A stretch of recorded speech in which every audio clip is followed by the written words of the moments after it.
Voilà, moi, Parashat Re'eh Mechila du retard, mais on avait une semaine pleine la semaine dernière, avec malheureusement entouré de la Lévaïa du Rav Shalom Cohen, un des plus grands rabbanim d'Israël, c'est le Gadolador des Sfaradim, celui qui a remplacé Rav Ovadia Yosef, un homme d'une grandeur.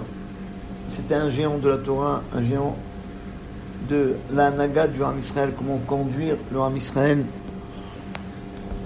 Il avait la chance d'avoir son père qui s'appelle le Rav Ephraim Cohen, qui était un élève du Ben Ishraï, qui a connu le Ben Ishraï, qui était son élève. C'était le Rosh HaMekubanim, c'était le Rosh Yeshivat Bet El, le Rosh Yeshivat de la Yeshiva Bet El, la Yeshiva des Mekubanim qui se trouve dans Aïra Atika, dans la vieille ville, celle que, je ne sais pas si vous savez, dans la vieille ville, il y a la synagogue et la Yeshiva de ceux qui lisent la Kabbalah, et vous voyez juste pas loin du cardo, dans le cardo même, une porte qui est en argent, et c'est ça la Yeshiva. Ça vaut le coup d'aller voir cette Yeshiva, la Yeshiva des Mekubanim. Là-bas, il y avait le Rachaj, Rabbi Shalom Sharabi, Secher Tzadik Ivracha, le Chida, c'est lui aussi qui était là-bas. Il y avait le père du Rav Shalom Cohen, qui était un très grand Mekouban, élève du Ben Ishraï, élève de Rabbi Shimon Agassi. Il a grandi que dans la Gdusha et la Tahara. C'était un homme qui recherchait le Hémet, qui aimait faire du Chesed, et que, Baruch Hashem, on a eu le Srout, on a eu le mérite 2 semaines après qu'il soit, 2 semaines avant qu'il soit Niftar, qu'il soit le Sandak, celui qui a pris sur ses genoux mon petit-fils, le fils de Eliaou, mon fils, Baruch Hashem, c'est lui qui était son Sandak 2 semaines avant de partir, qui nous a ouvert sa maison, il nous a accueillis chez lui, on a fait la Brit Mila chez lui à la maison, avec tellement de gentillesse. Non seulement il nous a ouvert sa maison, c'était lui le Sandak, il a fait un Dvar Torah, il était en bonne santé. Et après, une gentillesse tellement grande, il a appelé mon fils, il lui a donné même son cadeau pour le bébé. Il a donné un cadeau 200 shekels pour le bébé, pour la Brit Mila. Voilà, il avait le d'être sans Sandak, et donc le lundi, on était à Salévaïa, il y avait plus de 300 000 personnes. Je vais essayer de vous envoyer les photos de Salévaïa. Il y avait les plus grands du Ham Israël qui ont parlé, qui connaissent sa grandeur. Vous savez, c'est pas un bonhomme qui faisait beaucoup de bruit. Les gens, ils adorent les rabbanim qui font du bruit, et c'est pas ceux-là les plus importants, malheureusement, Mechila de tout leur kavod. Il y a beaucoup de gens qui parlent d'eux toute la journée. C'est des gens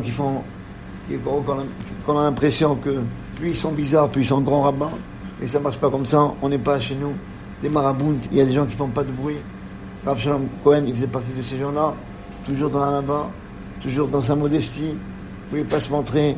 Et, vous savez, on raconte de lui une petite histoire avant de commencer le cours. Petite histoire qu'on raconte de lui. C'est il avait l'habitude que quand le mois de Av il rentrait, on lui montrait la récolte des Etrogim, des cédras qu'on a eu pour Sukkot, et aussi bien les cédras qui venaient du Maroc, des cédras qui viennent du Yémen, des pâtes du Yémen, des Témanim, ça veut dire c'est la pousse de Théman, comme le Yémen, les Yéménites ils ont l'habitude, suivant leur tradition, de prendre le Etrog. On a montré les Etrogim du Chazon-Ish, et on lui demandait chaque année quand il a vu toutes les différentes récoltes avec toutes les différentes beautés de Etrog, on lui posait la question au Rosh Chodesh Av, ou juste un peu après, quel est le Etrog que tu veux choisir pour cette année? Et lui, il répondait, je veux celui-là, je veux du Maroc, je veux des Témanim, je veux du Chazon-Ish. Cette année, son fils, il a posé la question, papa, 4 fois, qu'est-ce que tu veux comme Etrog pour cette année? 4 fois, il a pas répondu. On ne savait pas pourquoi, on était un peu étonnés, on pensait qu'il était un peu fatigué. Et après, on a compris, parce que malheureusement, il n'avait pas passé Sukkot avec nous. Il est niftar juste avant Sukkot. En tous les cas, c'était un homme qui a défendu toujours les Bahoué et Shiva. Il a défendu toujours les gens qui étudient. Il a défendu toujours le limoud de la Torah, l'étude là pour dire à quelqu'un comme quoi c'est tellement important. Et il était ce qu'on appelle, il était Yored l'âme, il allait parler avec les gens, parce que un grand rav, c'est pas quelqu'un que seulement il est dans la Torah, il faut qu'il s'occupe du clan d'Israël. Comme mon cher Rabbeinu, les bénis Israël, ils ont fait la faute du Vaudor, avec le Vaudor, il dit c'est ta faute, parce que peut-être tu les as pas assez compris, tu t'es pas mis au niveau du clan d'Israël, tu étais trop fort pour eux, et c'est pas le plus important chez nous, la Torah, c'est pas une science qu'on doit avoir pour nous. On lui dit, descends. Si tu es arrivé, si le béni Israël, ils ont fait le Vaudor malgré tous les enseignements que tu leur as donnés, c'est qu'ils t'ont mal compris, ils ont mal compris la Torah, et c'est de ta faute, parce que tu n'as pas su leur transmettre comme il faut. Alors il dit, descends de ta grandeur, et mets-toi au niveau du peuple. Et c'est ça, on révèle la force de nos Talmidei Chachamim, Rav Yosef, Zecher Tzadik Livracha, le Rav Ben Siona Bashaoul, Zecher Tzadik Livracha, le Rav Shalom Cohen, tous les rabbanim de tous les horizons, le Rav Kanivski, le Rav Shtelman, c'est pas seulement de s'occuper que des grands, que des géants de la Torah, mais il s'occupait chez les Goïm, les professeurs, ils s'occupent que des grands professeurs, ils s'occupent que des élèves, des étudiants en faculté. Et le plus on est grand, plus on s'occupe des élèves, par exemple, les polytechniciens, etc. Mais chez nous, la grandeur de quelqu'un, c'est de savoir descendre et s'occuper aussi du plus petit du Ham Israël. Voilà. Je me rappelle que quand on a été demandé quand mon fils était petit, on a été demandé à Rav Robach une bracha. Alors, et pour mon fils, alors avant de lui donner une bracha, il a pris une bille, il a commencé à jouer avec lui. Rav Robach, un des géonimes qu'on a, il a commencé à jouer avec lui avec la bille. Et après, donc, pour le mettre en confiance, pour dire voilà, je joue avec toi. Et après, il lui pose la question, est-ce que ce jeu-là, on a le droit de faire Shabbat? C'est ça, la grandeur de notre ami des Khamim, c'est de se mettre au niveau même des enfants.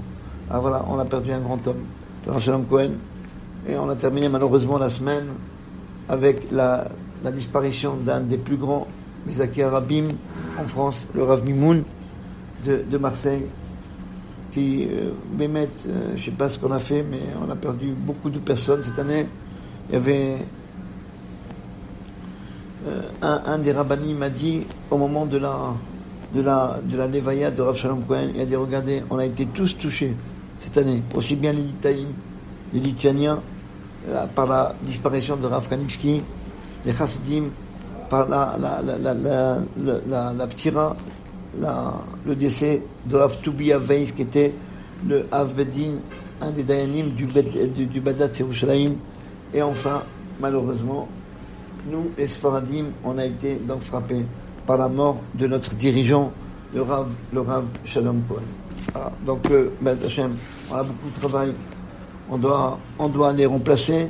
On doit faire en sorte que cette Torah qui est étudiée, que chacun y prend un tout petit peu sur lui, du limoud de la Torah, de l'étude de la Torah, du chesed qu'il faisait, pour que, Hashem, que le srout de ce rabbanim qui nous protège de l'endroit où il se trouve, dans le Gan Eden Elyon. Amen.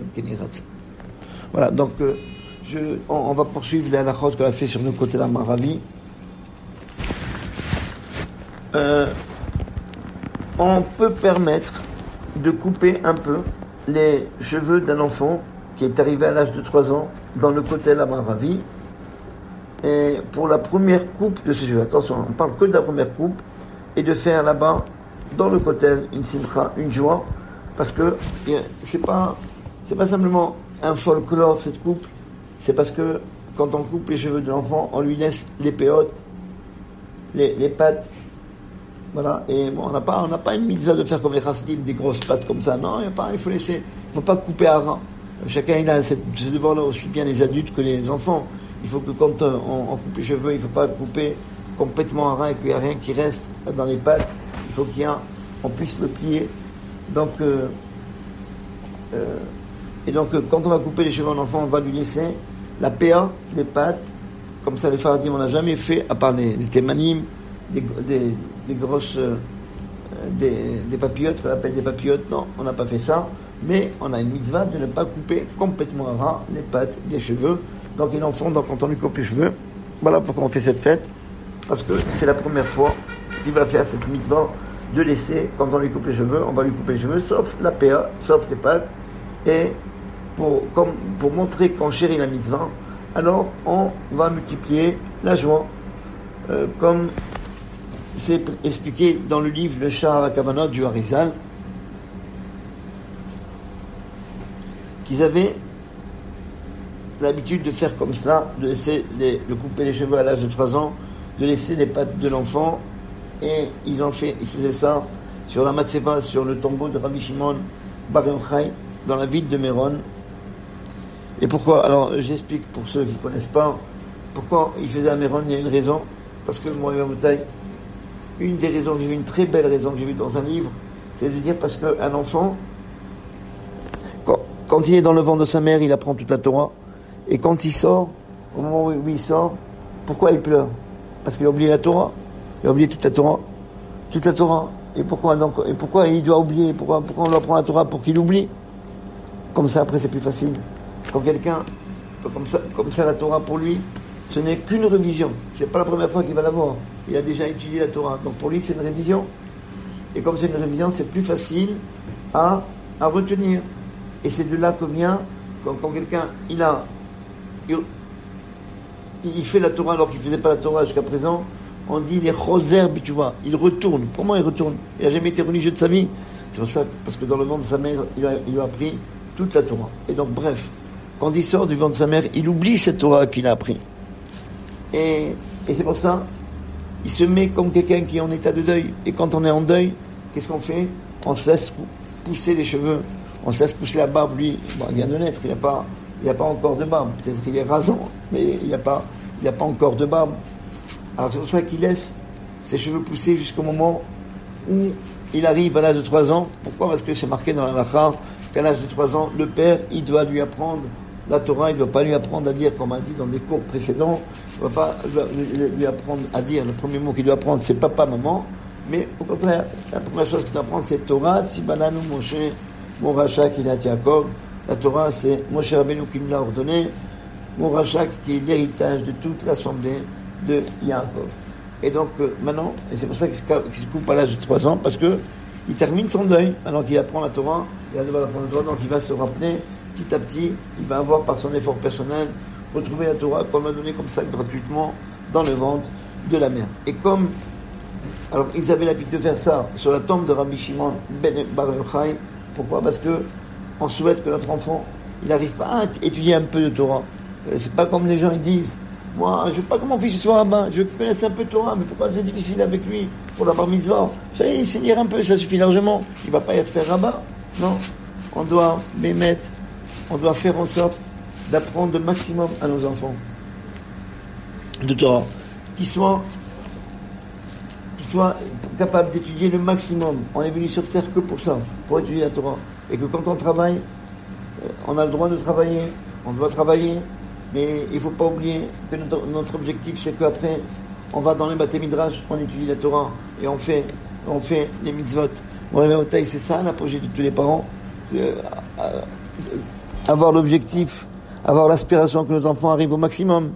Le Rav Naouri, Zechet Tzadik Bracha, il disait toujours, il ne faut pas, quand on doit mettre les rimonim sur le Sefer Torah, on doit mettre les rimonim sur le Sefer Torah, on ne doit pas baisser le Sefer Torah au niveau de l'enfant, mais au contraire, on doit rehausser, lever l'enfant jusqu'au niveau du Sefer Torah. C'est pour ça que donc cette coupe de cheveux, on faisait sur la tombe de Rabbi Shimon Bar Yochai, qui est donc la partie la plus, puisqu'on a 4 parties dans la Torah, le 28 de la Torah, et lui, ce qu'on appelle le Pardes, le Pshat, le Remez, les allusions, les Drashot, et enfin le Sod, les secrets de la Torah. Et donc Rabbi Shimon Bar Yochai est arrivé au plus grand grade de l'étude, et c'est pour ça d'ailleurs il est niftar pendant la période du Homer. Et si vous voyez que on a des sphirotes dans l'Homer, et lui il est niftar la journée qui est Od Sheba Od, la splendeur dans la splendeur, pour vous dire le niveau qu'il a été. Et donc c'est pour ça qu'on avait l'habitude, le Harizal disait qu'ils avaient l'habitude de couper les cheveux sur la tombe de Rabbi Shimon bar Yochai pour aspirer à l'apogée pour nos enfants. En tous les cas, il faut savoir que nous, les Sfaradim, le émettent que dans les Doroth, dans les générations d'avant, on n'avait pas l'habitude de faire attention de couper les cheveux jusqu'à l'âge de 3 ans. Moi-même, j'ai pas fait ça pour mes enfants. Alors ils m'ont dit quand vous avez coupé les cheveux. Alors j'ai dit à 1 an. Et des fois on a coupé malheureusement quand ils étaient dans les écoles, dans les Khadarim et tout ça, dans les écoles, ils attrapaient des poux. Quand ils attrapaient les poux, on coupait les cheveux. On n'avait pas cette habitude de faire 3 ans, j'ai pas fait. On l'a pas fait. Mais bon, si quelqu'un veut faire, il veut multiplier la fête, pourquoi pas? C'est pas mauvais. Et donc c'est pour ça que comme on n'avait pas l'habitude chez nous, on peut, c'est pas obligé de faire juste pile à 3 ans, on peut être makdim, on peut faire soit un tout petit peu avant, ou bien un peu après, comme on veut, il ne faut pas s'angoisser de faire pile à 3 ans. Voilà, c'est pas, en tous les cas, un minag de chez nous, c'est un minag des chassidim, que nous on n'avait pas l'habitude de faire, si quelqu'un veut le faire, il n'y a aucune interdiction. Voilà, mais il ne faut pas que l'enfant ça le dérange, que chaque fois il se gratte la tête. Voilà, si on trouve que l'enfant ça le dérange, eh bien, on doit faire en sorte de lui couper plus tôt. Voilà. On n'a pas le droit de s'asseoir au côté de la Maharavi, un pied sur un autre, parce que c'est une marque de gava, d'orgueil. De la même façon que cette chose-là est interdite dans le Bet HaKnesset à la synagogue. Et on n'a pas le droit de s'asseoir un pied sur un pied, parce que j'ai montré, quand quelqu'un qui veut s'asseoir un pied sur un pied, c'est pour montrer qu'il est indépendant. Et on sait que Zecher Tzadik Livracha, que Rav Ovadia Yosef, chaque fois qu'il voyait quelqu'un avoir un pied sur un autre à la synagogue, je me rappelle, il lui faisait plusieurs fois, il commençait à le gronder, il lui dit, c'est pas comme ça qu'on s'assoit à la synagogue, c'est pas un kavod pour Bet HaKnesset de s'asseoir comme ça, à moi, qui fait ça parce que il veut, il a un livre sur les pieds, il veut rehausser le niveau, donc avoir un niveau plus haut, et donc à ce moment-là, il a le droit de le faire, mais en tous les cas, c'est bien d'être marmire, même dans ce cas-là, de ne pas le faire à la synagogue.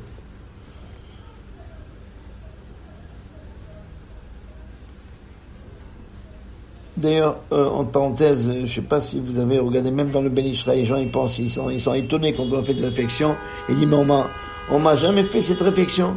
Il suffit de voir dans le Ben Ishraï, je pense qu'il y a Parashat, j'ai pas tous mes livres, mais je pense que c'est dans Parashat Yitro, haute tête, Parashat Yitro, paragraphe 9, vous voyez que c'est marqué là-bas qu'on n'a pas le droit de mettre un pied sur un autre au moment de la tefila. Donc, au côté de la Maharavi, c'est exactement pareil. À la synagogue, c'est pareil. Et surtout dans le cas où c'est un Ben Torah, quelqu'un qui étudie la Torah, c'est pas un kavod de mettre comme ça un pied sur un autre, ni dans un Bet HaKnesset, ni au côté de la Maharavi. Voilà. Donc je fais une dernière halakha. Donc il est permis à ceux qui prient devant le côté de la Maharavi de faire entrer leurs mains entre les fentes du kotel qui se trouvent, donc les fentes entre je sais pas comment dire, les zdakim, voilà, entre les pierres du kotel, vous voyez, il y a un espace, donc pour mettre un petit mot, c'est une ségoula pour être écouté. On avait l'habitude de faire beaucoup ça. Donc c'est un minag Israël qui est connu, de mettre un petit bout de papier avec tous les souhaits qu'on a, que notre fils se marie, ou bien quelqu'un qui veut se marier, un garçon, une fille, marque sur vie pour mon mariage, etc. Et c'est pourquoi, donc, c'est l'habitude comme ça d'écrire un petit morceau un pétek et une tfila et une bakasha, une demande, et de mettre entre les pierres du kotel. Et ceux qui font comme ça, ils ont sur qui s'appuyer. Simplement, il faut faire attention de ne pas rentrer en profondeur et d'enlever même pas 1 gramme même pas de terre entre les pierres du kotel. À plus forte raison, on n'a pas le droit du tout de prendre une pierre de kotel comme ségoula, parce que celui qui fait comme ça, il fait un issour, une interdiction de la Torah, parce que il y a marqué dans la Torah comme quoi on doit détruire la Avodazara, les endroits de l'idolâtrie. Il y a marqué Lota Sunken Lachem Elokechem, ne faites pas comme ça votre Dieu. Donc on n'a pas le droit de détruire même pas une seule pierre du kotel à Maharavi. Voilà. Donc ça c'est pour les halachot. On va dire un petit mot sur Parashat Re'eh. Rien.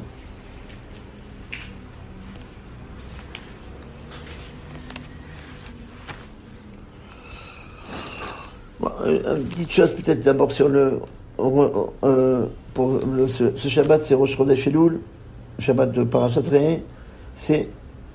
Il y a d'ailleurs un remède, ça tombe très souvent comme ça, que ça tombe toujours, donc Parashat Re'eh, ça tombe toujours au début du mois de Elul. D'ailleurs, on a remarqué que les Rashi Tevot, les initiales du mot Re'eh, c'est les initiales de Rosh, Elul, Ayom. Voilà, c'est la tête du mois de Elul, aujourd'hui, donc dans la semaine, et ça tombe très souvent aussi, je ne sais pas pourquoi, le Rosh Chodesh Elul tombe Shabbat. Alors,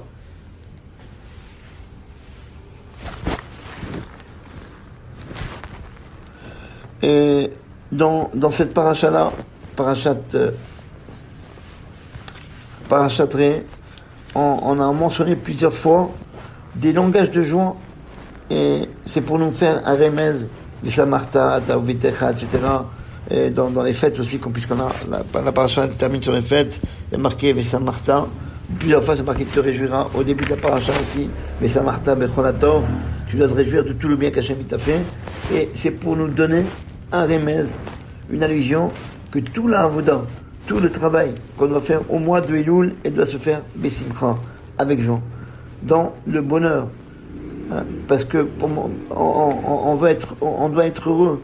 Quand je vois que c'est notre Père qui nous aime et qui nous a donné ce mois de Rachamim, ce mois de miséricorde, et qu'il écoute toute notre prière et nous pardonne toutes les fautes qu'on a fait dans l'année. Et la paracha, elle commence par Re Anochi Noten Nifnechem Ayom. Voilà, je te donne aujourd'hui, dans le Zohar, il est expliqué que le mot Ayom, on parle de quoi? De Rosh Hashanah. Quand on lit la parashat Re'eh, Akadosh Baruch Hu, il s'adresse à nous et il nous dit, rappelle-toi, dès maintenant, voilà, il y a le jour du jugement qui arrive, et rappelle-toi le jour de Rosh Hashanah qui va venir. Le Gaon de Vilna, dans son explication de Megillat Esther,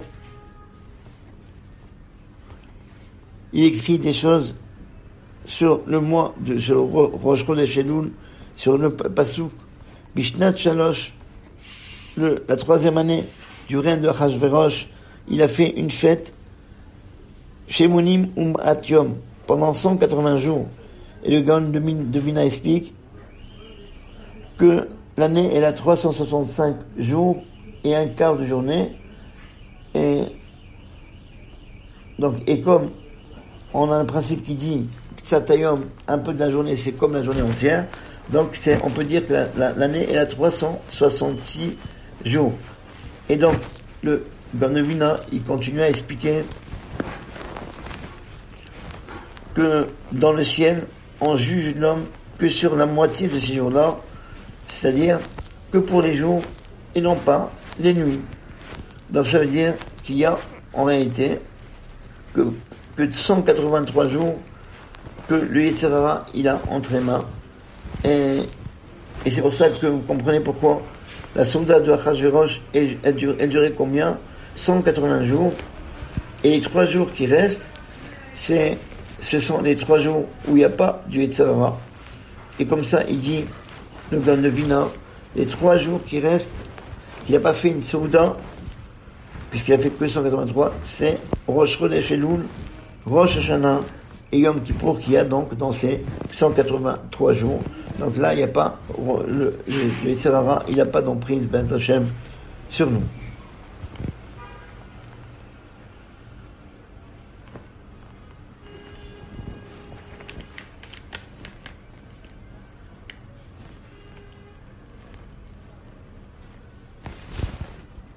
Alors, on dit aussi que le Hari Akadosh, il explique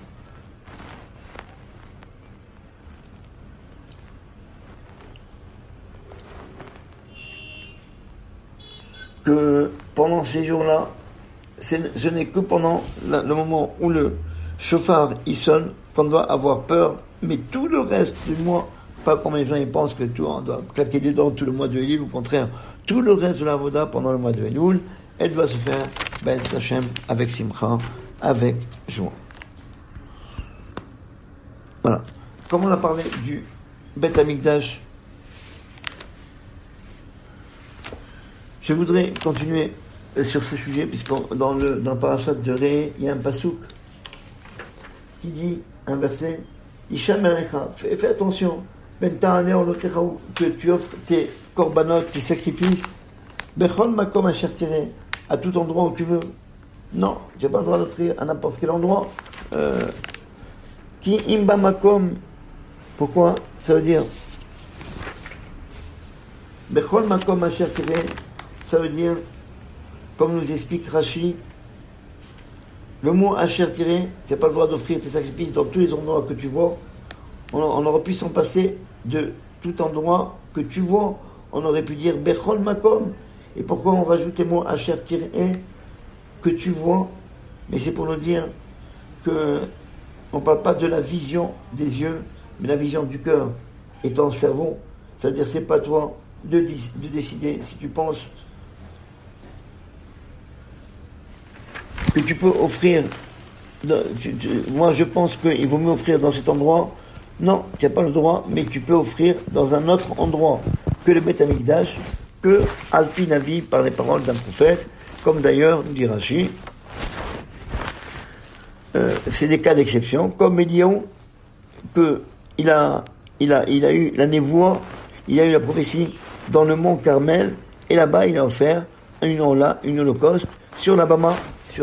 La Bama, donc il y a le Misbéach du Beth Amikdash, mais la Bama en dehors du Beth Amikdash. Et il a offert là-bas, alors qu'on n'avait pas le droit, quand le Beth Amikdash a été construit, donc c'est ça le passage qui me dit, on n'a pas le droit d'offrir où tu veux. Il faut construire dorénavant, offrir le sacrifice que dans le Beth Amikdash, à moins que le Navi, il prend la décision, il a le droit de prendre la décision de faire un korban en dehors. Là, Eliyahu Navi, il a fait pas pour n'importe quoi, pour protéger le clan d'Israël, pour ne pas, donc c'était la compétition qu'il a fait avec les représentants des cultes idolâtres, et donc pour protéger le Ham Israël, pour montrer que c'est lui qui gouverne, que tout ce qu'on dit, ils n'ont pas pu faire de miracle, et le feu n'est pas venu du ciel, alors que lui, dès qu'il a commencé à prier, le feu est venu, et c'est comme ça tout le monde s'est écrit cette phrase-là qu'on dit pendant tout la Sérité, mais tu vois, Hachem ou Elohim, Hachem ou Elohim. Voilà, c'est ce que ils ont dit tous les Néviés à Baal et tous les bénis Israël, quand ils ont vu le miracle qu'a fait Eliyahu Hanavi, que Hachem c'est lui, le vrai Dieu, et pas les autres. Donc pour ça, il a fait une exception, il a offert en dehors du Beth Amikdash. Mais nous, on n'a pas le droit de décider d'offrir en dehors du Beth Amikdash que à l'endroit, comme c'est marqué dans la suite, Ki Imba Makom, que c'est le droit de le faire que dans l'endroit qu'Hachem il a choisi de l'un de tes tribus. Et Rashi explique, on s'est connu, c'est dans la part de Binyamin, où il y a le Beth Amikdash. C'est là où on doit en faire les sacrifices. Voilà. Donc le Beth Amikdash donc, a été construit dans la part de Binyamin, à l'endroit où Hachem a choisi de l'un des tribus. Un des tribus, c'est la part de Binyamin. Et d'un autre côté, il y a marqué aussi Mikol Shiftechem, de toute votre tribu. Comment c'est possible? Parce que quand David Amelech, il a acheté le terrain de Haravna, où il a construit le Beth Amikdash, il a pris l'or de tous les Shvatim, de toutes les tribus. Mais de toute façon, donc c'est pas de contradictoire, donc il a pris, c'est tous les tribus qui ont contribué à l'achat de l'endroit où on va construire plus tard le Beth Amikdash, le Harabaït, mais ça a été quand même construit dans la part de Binyamin. C'est pour ça c'est marqué Be'achat Shevatecha. Donc dans l'un de tes tribus, c'est l'endroit, la localisation du Beth Amikdash, c'est dans le territoire de Binyamin. Mikol Shiftechem, c'est la contribution financière pour acheter cet endroit-là, que tous les bénis Israël, ils ont participé.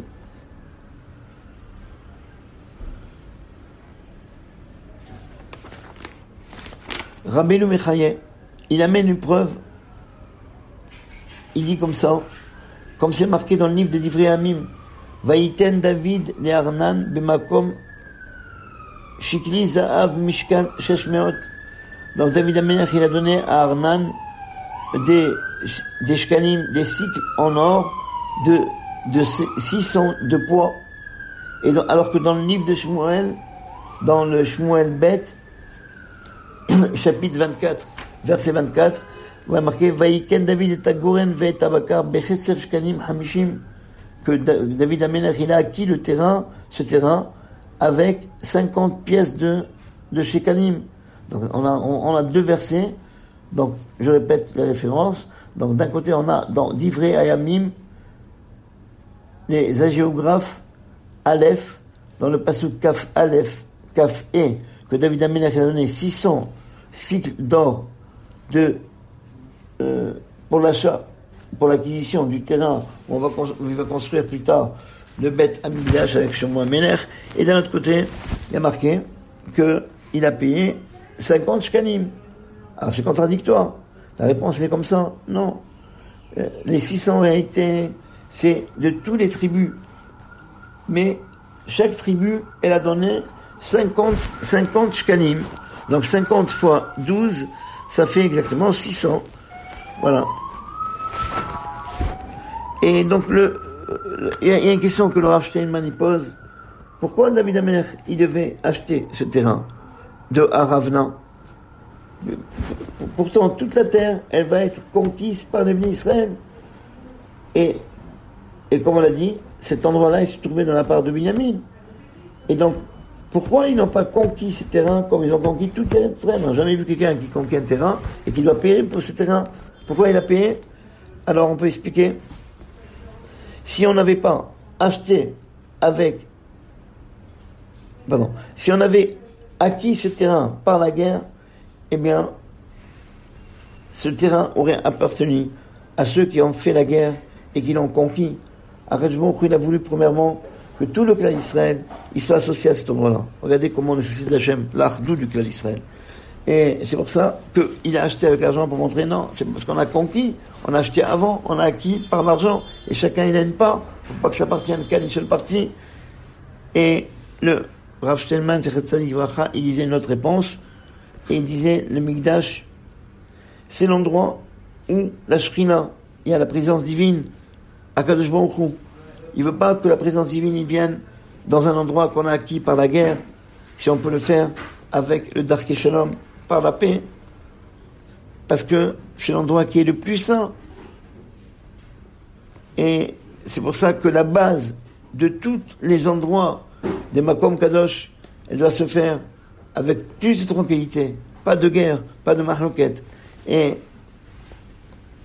c'est pourquoi, et on voit cette idée-là, que quand David Amelech, il a voulu construire lui-même le Beth Amikdash, alors je me dit non, toi tu veux pas le construire. Pourquoi? Parce que il a versé beaucoup de sang dans les guerres. Et pourtant, nous dit Rav Steinman, ces guerres, c'était des guerres de mitzvah. Et David Amelech n'a pas combattu, il n'a pas assassiné des gens. On a demandé de faire ces guerres. Donc on voit que malgré cela, étant donné que cet endroit-là, c'est un makom de Kedusha, il faut qu'il soit acquis avec le plus de shalom possible. Pour un taille, c'est pour nous un enchaînement que le Yitzhara, il est tellement fort que malheureusement il y a tellement de disputes dans les communautés, tellement de disputes dans les Bate Midrash, mais Akadosh Baruch Hu, il veut pas ça. Il veut que même si on peut acquérir, on va conquérir toute la terre d'Eretz Israël avec la guerre, cet endroit-là, il a été acheté par l'argent pour que tous les bénis Israël, il y a l'ardoute, chacun il a une part, et en plus, pour montrer que le shalom, c'est le plus important, il vaut mieux acheter ça et payer que plutôt avoir à acquérir par la guerre, et que cet endroit-là, le fondement, la base, ce sera pour la guerre. Voilà, donc qu'on puisse, Bez Hashem, qu'on puisse toujours rechercher le shalom, et que Bez Hashem, Hashem varech et amo b'shalom, que Akadosh Baruch Hu bénisse tout le clan d'Israël par le shalom. Amen. Kenerat.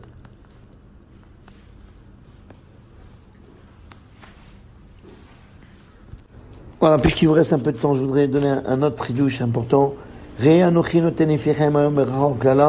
Donc ça, c'est le début de notre paracha, marqué Ré. Regarde que moi, je te donne aujourd'hui la bracha, la bénédiction et la malédiction.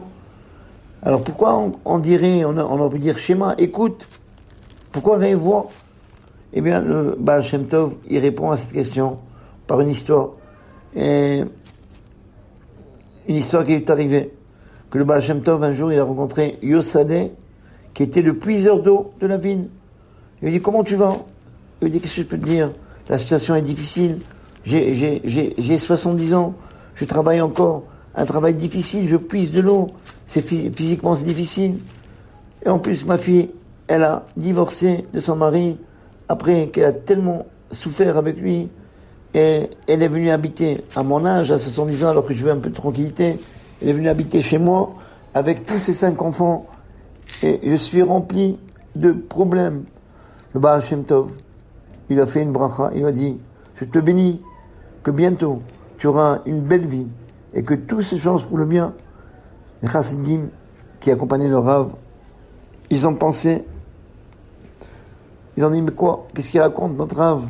Est-ce qu'à cet âge-là, qu'est-ce qu'il peut changer? Comment la vie du Baal Shem, la vie de ce puiseur d'eau, elle peut changer? Une semaine après, le Baal Shem Tov, encore, il a rencontré Yoselé. Il lui a demandé, comment tu vas? Il dit, Baruch Hashem, je vais très très bien. Il a répondu avec joie, je suis content que Akadosh Baruch Hu, il m'a donné la force de continuer mon travail, même à cet âge aussi avancé. Il y a des gens que, à mon âge, ils sont plus capables de travailler, ils n'ont pas la force. Et mon travail est important, parce que, Baruch Hashem, je ne donne pas des parfums, je donne un bien, un besoin vital aux gens. Je donne des gens, à tous les gens qui vivent, qui sont dans la ville, et sans eux, il n'y a pas de vie. Baruch Hashem, ma fille, elle s'est arrangée, elle a eu tellement une vie pénible avec son mari, que maintenant elle a divorcé, et je suis content que je peux faire une mitzvah, de m'occuper de ma fille, et m'occuper de mes petits-enfants. Maintenant, les chassidim, ils ont compris. C'est quoi la bracha? Là, la mtsiout, la réalité de ce monsieur Yoselé n'a pas changé, mais sa vision a changé complètement. Et c'est ça, la différence entre le mot Osher, le bonheur, et Osher, la richesse. C'est la lettre Aïn. Aïn. Osher s'écrit avec Aleph, et Osher s'écrit avec Aïn. Pour nous dire que le Osher, le bonheur à quelqu'un, ne vient pas seulement par l'argent, ne vient pas seulement par la richesse. Il y a beaucoup de gens qui ont tout, mais ils sont pas heureux. Mais tout dépend de quoi? Du haïn, de l'œil. Quand un homme, il voit son matzav, deux personnes ne vont pas avoir la même situation. Un il est rempli, il baigne de bonheur, et l'autre qui se plaint toute la journée. Et c'est pour ça que la Torah nous dit, regarde, je vous donne aujourd'hui la bracha et la bénédiction. Tout dépend de la vision qu'on a, par notre pensée, on est capable de transformer tout ce qui est klala, tout ce qui est malédiction, en bracha. Voilà. Et voilà, c'est ce que je vais vous dire, qu'on ait une bonne vision, et que dans tout ce qu'on va faire, on va voir que Bez Hashem, que les bonnes choses, et savoir voir le bon côté des choses pour qu'on puisse avoir cette bracha de Akadosh Baruch Hu. Amen. Shabbat Shalom.